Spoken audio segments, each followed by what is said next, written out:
the president calls on civilized nations of the world to join in stopping the slaughter in Syria, it sounds like he's calling for a long-term military effort against Assad. He's basically saying that attempts to reform the behavior of who he called the dictator, Mr. Assad, have failed.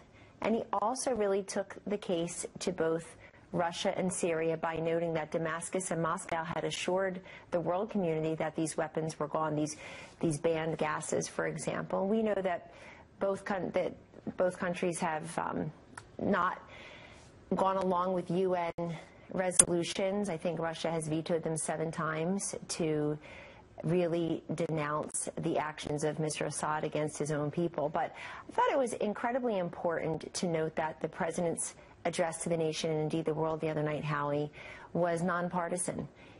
Of course, people have noted how emotional it was and how empathetic it was, talking about the beautiful babies and the fact that no human being, no child should ever suffer these horrors, and he obviously was very moved by those photos.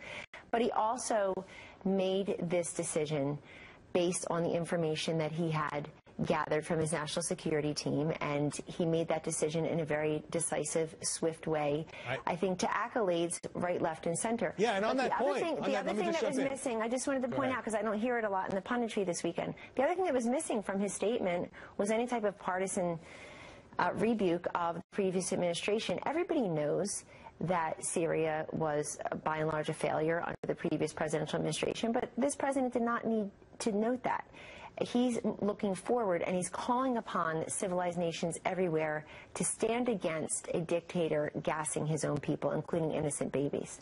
In the largely positive coverage, some of which we played at the top, you also had some of the president's fiercest liberal detractors also applauding this decision. But let me ask you this, because as news outlets have pointed out, and you just kind of referenced it, I mean, President Obama, when he was weighing military action against Syria in 2013 for crossing the so-called red line and then did nothing, Donald Trump was against any military action at that time, tweeting that bad things will happen and the U.S. will get nothing out of it. And as recently as October, Kellyanne, Trump told Reuters when he was a candidate, you're going to end up in World War III over Syria if we listen to Hillary Clinton. So this seems to be a major shift in his thinking. Should he give a speech or otherwise explain to the American people how his position has evolved?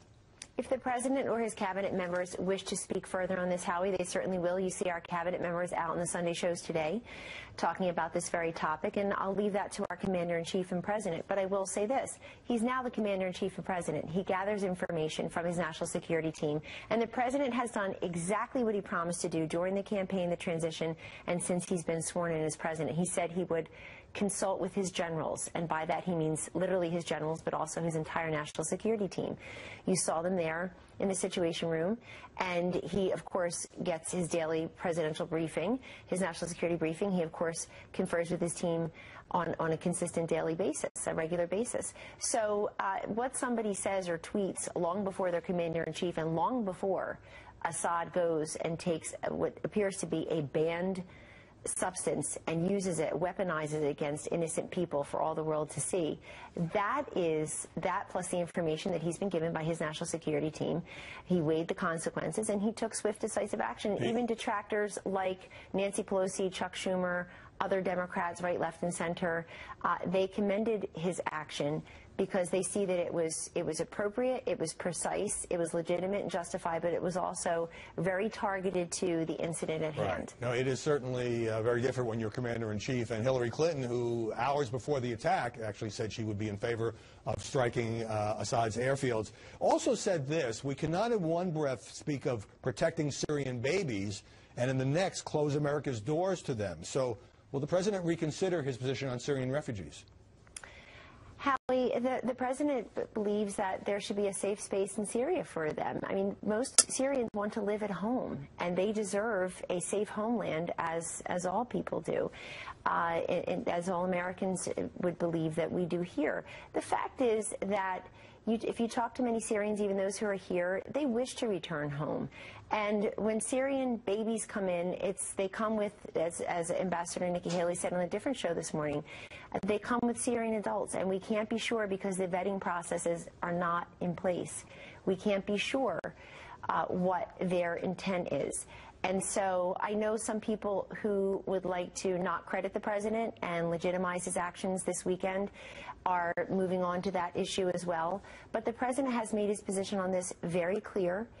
And he, of course, was responding to the information that he was given and the images that he saw. Right. But in terms of the refugee crisis, we want to make sure that they can, I think the main goal is that they can remain at home, safe from gases and all other types of torture. I mean, we've all seen the images. It's tragic that women are choosing suicide over rape, by and large. We heard that several months ago. It's so tragic. But let me get a last question in here. As you know, Syria has resumed bombing that town when the chemical attack took place from the damaged airfield. National Review writes, if this is a one-off, this strike is the very definition of a symbolic pinprick. So if there's no further military action, then how will the president reach his goal of stopping the slaughter in Syria? But again, I'll leave that to our commander-in-chief and president and his national security team and cabinet to decide. That is not for me to say. But obviously, this is an evolving conversation and situation. And of course, as I always like to say, sometimes under criticism, the president knows things that no one else does. He and his national security team have information, and that's the way it should be for any president and his or her national security team. So the action he took this week, the cabinet secretary's responses since, do tell you something. Even Secretary Mnuchin, our Treasury Secretary, has been out there talking about possible additional sanctions. You had Secretary Ross on another Fox network this morning talking about how at Commerce it's his job to enforce those sanctions if in fact they happen. So there are many different moving parts here, and the conversation will continue. Even as all this is going on, there have been a flood of stories, as you know, Washington Post, Wall Street Journal, New York Times, Axios, about infighting in the White House, stories saying that Steve Bannon has lost influence to Jared Kushner, one story saying that the president might reassign Bannon or even Reince Priebus, other stories saying the president had Kushner and Bannon have a meeting to work out their differences. You've called kind of dismisses as palace intrigue, but it is at the point where these are very high-level leaks, which the press is gobbling up, which seems to indicate serious friction in the White House. The president has assembled, as he always has, a very diverse group of individuals who have really incredible, laudable experience in the private sector and the public sector. People have strong opinions, and the president has never shied away from having intense conversations on public policy issues. He's also someone who has people around him who you would not consider to be yes men. He's somebody who is always engaged a number of different opinions. But let me just say, do all the leaks bother you? This is a very leaky White House. Does it undermine what you and your colleagues are trying to do? I think none of that helps the president, and so I'm always very protective of that. I also think it's a waste of brain space and talk time, to be frank with you, because 30 and 40 years from now, people may not remember any of our names, but they certainly will know who Justice Neil Gorsuch is, and by then he will have made a huge mark on American jurisprudence as somebody who has fidelity to the Constitution and is an originalist, and at the age of 49 was sworn in as an Associate Justice to the United States Supreme Court.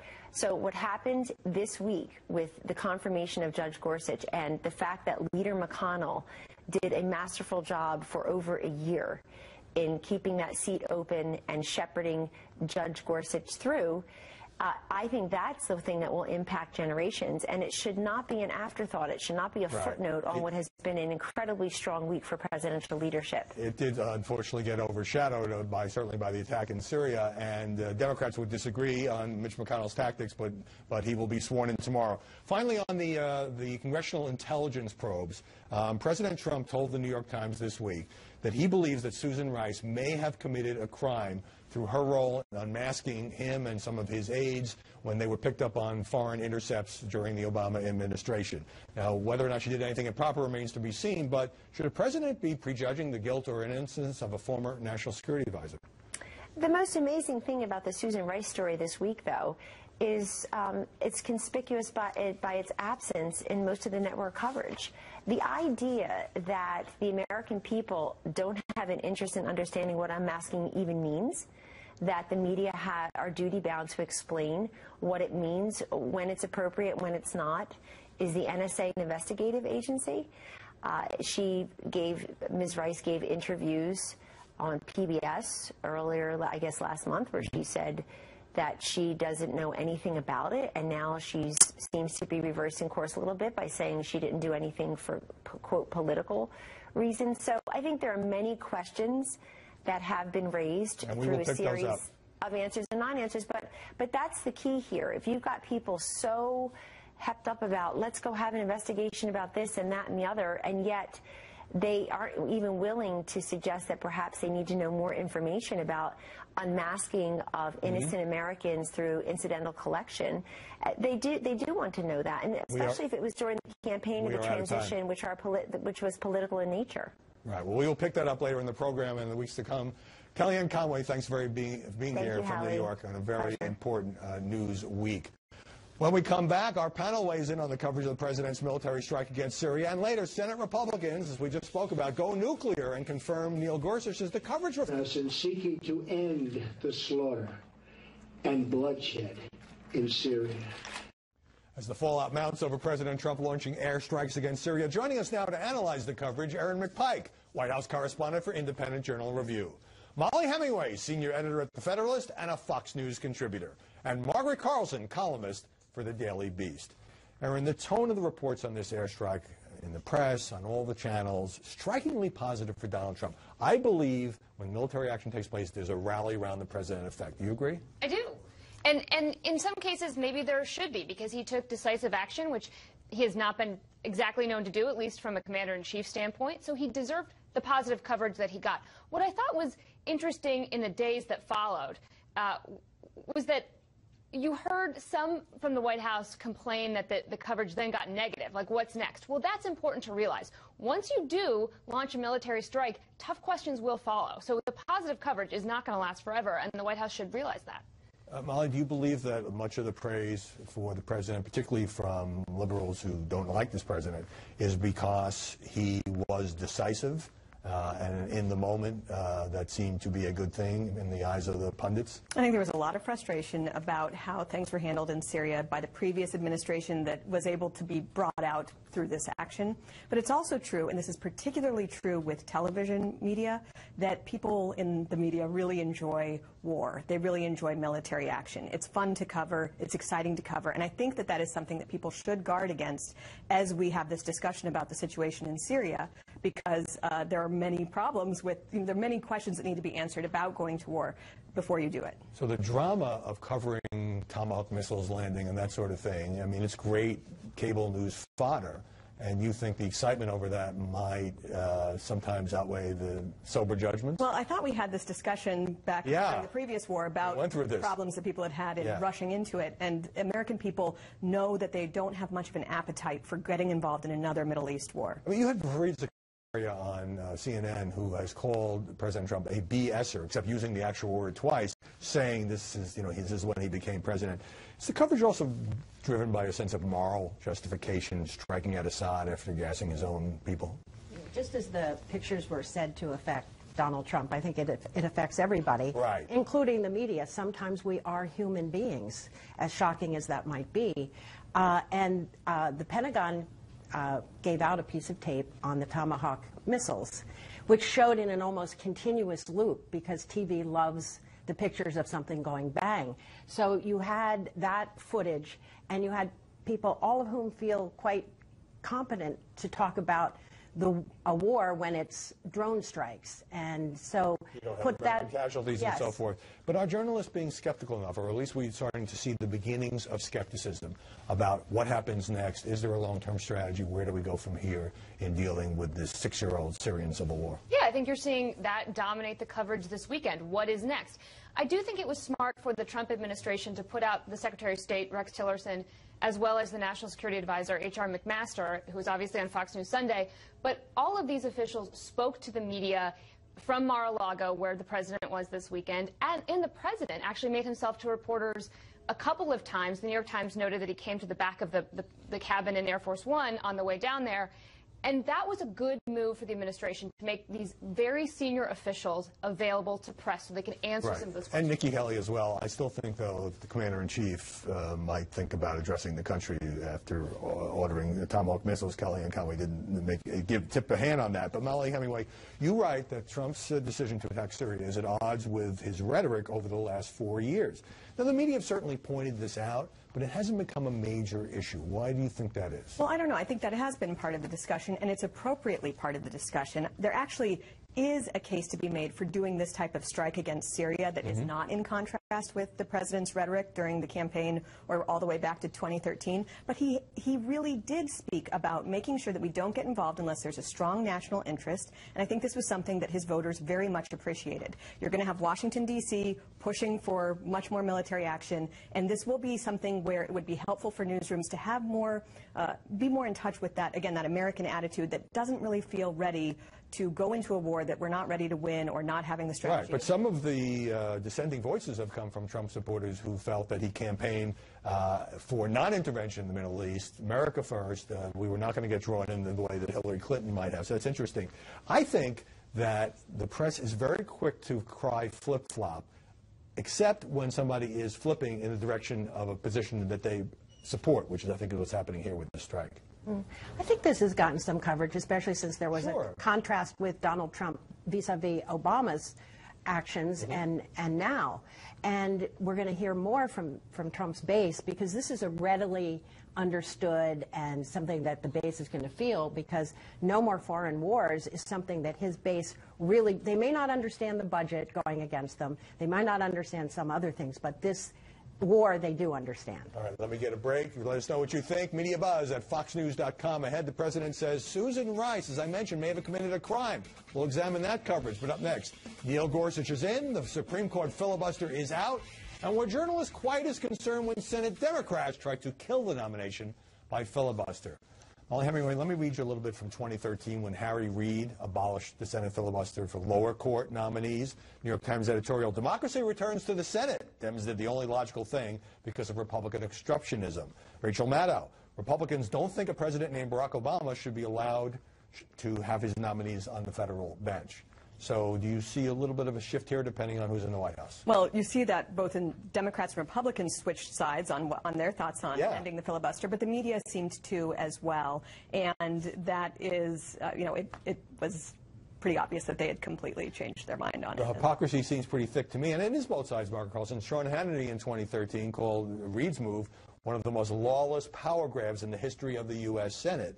Now, of course, most Republicans and conservatives saying, well, the Republicans and Mitch McConnell had to do this because it was unfair, because Democrats were trying to filibuster a Supreme Court nominee. Yeah. A little bit of a shift again in the coverage. I mean, it's so that shift is so complete and so obvious that we almost don't even factor it in anymore. Well, I and understand the press, politicians doing it, but commentators maybe should be a little more consistent. Well, the press actually, if the press has a bias here, it's towards romanticizing Mr. Smith goes to Washington and the filibuster.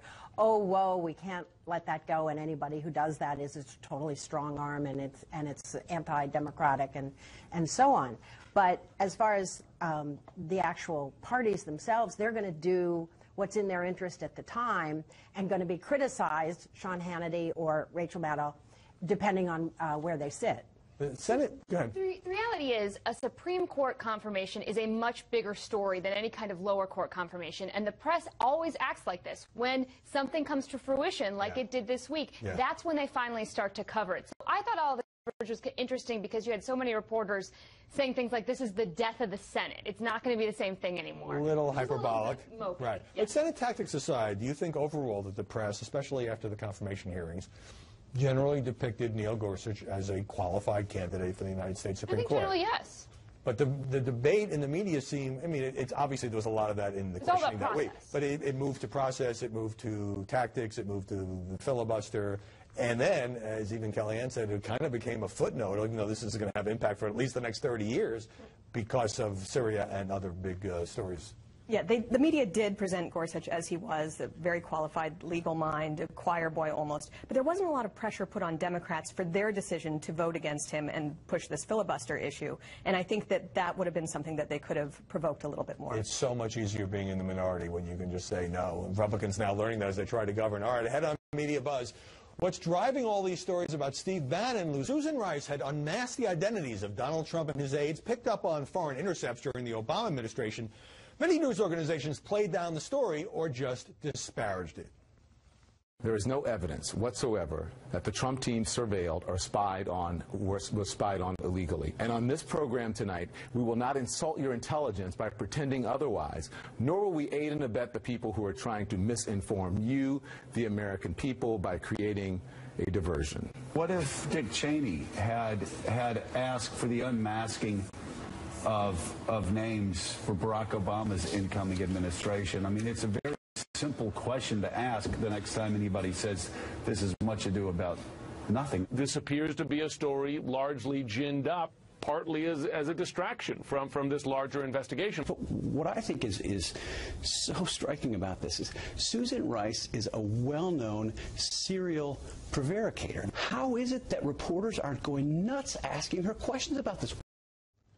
Well, CNN's Don Lemon says he's not going to aid and abet people trying to create this Susan Rice diversion. How about aiding and abetting journalism, at least asking legitimate questions about it? Right. They should actually cover the story rather than cover it up. And this is a significant story. I mean, we know that there has been a leak campaign that has gone on since Trump was elected, if not before, of associates. You had information appearing in all the major media. That information was sourced to anonymous people, but we were told they were high-level Obama officials. In order for that campaign to work, you have to be collecting information. You have to be unmasking it. You have to be leaking it. Different people might have played different roles, but here we get major news. I thought the unmasking would have happened from someone much more low-level. That it was Susan Rice in the White House, so close to Obama. I mean, she's known as his right-hand woman. The NSA, I mean, that is something that a normal journalist would think to dig into. And we saw Jim Sciutto, CNN's national security correspondent, saying this was ginned up. No mention that he worked for the Obama State Department as recently as 2013.